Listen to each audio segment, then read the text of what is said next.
আল্লাহ রাস্তে বাড়িতে কেউ আসুন কিছু দিবা।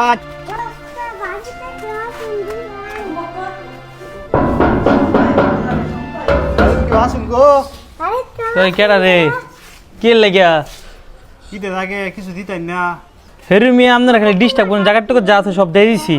বাবা, যেই বাইর যায় সেই বাইর একই কথা গো। আমরা তো জাকাতের কোনো টাকা পয়সা পাইছি না বাবা। আপনারা না দিলে আমরা ঈদ করলাম কেমনে বাবা? যাই নিন থেকে টাকা পয়সা নাই। আরে বাবা আয়ো। বাসাত কেউ আসেন গো।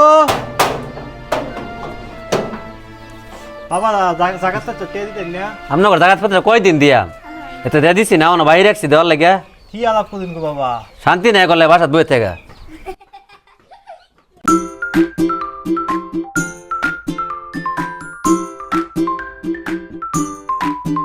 কি রে জিসান দে, তুমি কি মার্কেট করছো?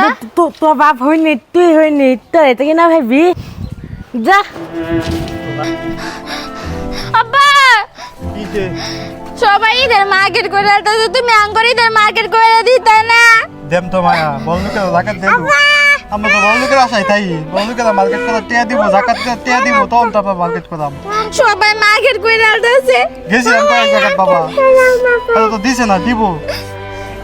তোরা আমার মা মারা বলা পান তো ঈদের মার্কেট করে দিয়াম করে দিয়াম বাবা দিয়াম।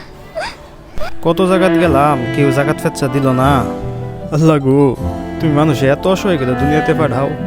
এই মা মারা পোলা পান্ডিতে আমি ঈদের মধ্যে কিছু কিনে দিয়ে পাইতেছি না।